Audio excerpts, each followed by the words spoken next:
RJD supremo Lalu Yadav ने बड़ा दावा किया है। लालू ने कहा कि देश में एक बार फिर लोकसभा के चुनाव हो सकते हैं।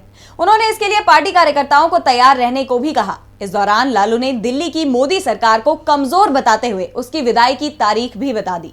केंद्र में मोदी सरकार बनने के बाद से ही दावे किए जा रहे हैं कि ये सरकार ज्यादा दिन नहीं चलेगी।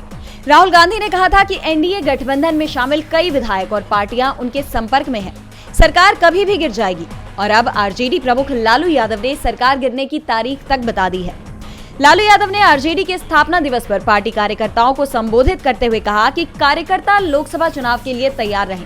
मोदी सरकार ज्यादा दिन नहीं चलेगी, चुनाव कभी भी हो सकते हैं। दिल्ली में मोदी सरकार बहुत कमजोर है, ये सरकार अगस्त में ही गिर जाएगी। इसके बाद देश में इंडिया गठबंधन की सरकार बनेगी। लालू के बयान से साफ है कि अगस्त के बाद देश में बदलाव होना है।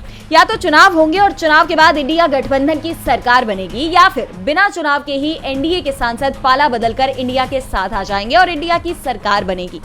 यानी अब इंडिया की सरकार बनने में ज्यादा दिन नहीं है। और इसके साथ ही लालू ने कहा कि बिहार में आरजेडी और इंडिया गठबंधन पहले से बहुत मजबूत हुआ है। आरजेडी के वोटों में 9% की बढ़ोतरी दर्ज की गई है, जबकि एनडीए का हिस्सा कम हुआ है। हमने पिछली बार 1 के मुकाबले 9 लोकसभा सीटें ज्यादा जीती। लालू ने कहा कि हमारी पार्टी सत्ता में रही, सत्ता से बाहर रही, समय अच्छा और बुरा रहा। हमने अपनी विचारधारा से कभी समझौता नहीं किया। हमने अपना संघर्ष जारी रखा। कभी सफल हुए तो कभी असफल, लेकिन हमारे कार्यकर्ता अडिग रहे। डीवी लाइव की रिपोर्ट।